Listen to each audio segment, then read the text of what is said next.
Good morning everyone. Samahan niyo ako guys. Magluluto tayo ngayon ng adobong tuyo.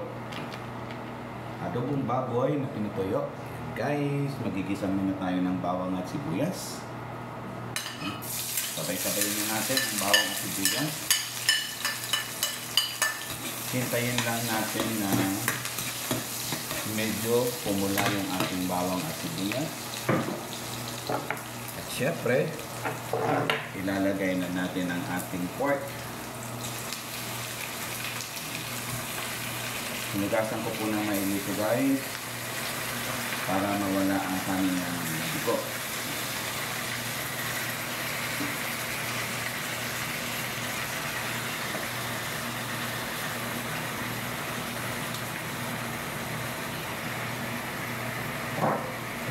Siyempre, hahaluin natin siya.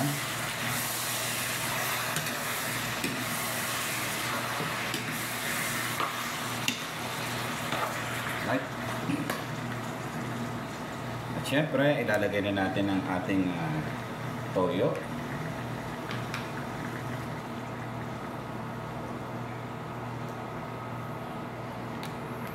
At syempre, ang aking pang-asim ay instead na suka, ang gagamitin ay ang ginamit ko ay kalamansi.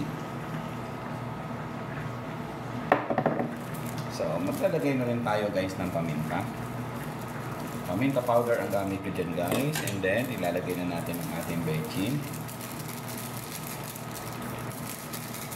Okay. Optional to guys. Kasi ako pag nag-aadobo ako guys, naglalagay po ako ng sili. Optional po yan. So, tatakpan na natin siya guys ng 30 minutes. So guys,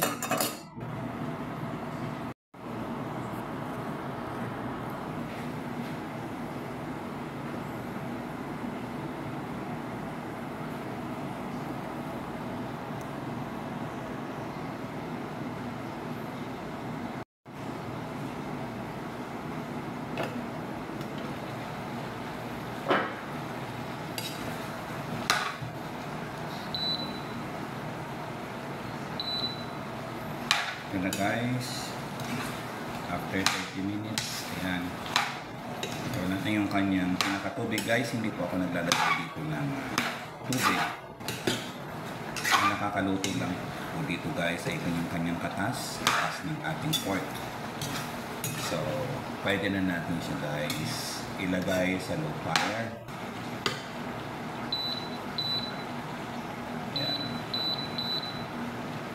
Low fire na po natin siya guys para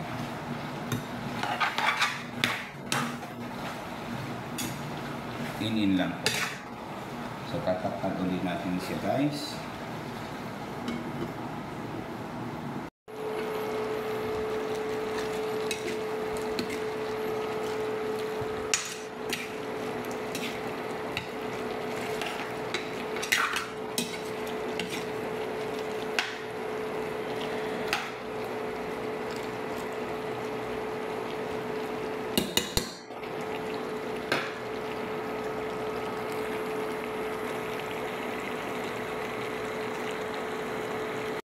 So ayan na guys, ang aking menu for today ay adobong pork na pinatuyo. Yan guys, kompletos ricados na po yan guys. Napakasarap, yummy yummy. Tara, kain tayo guys.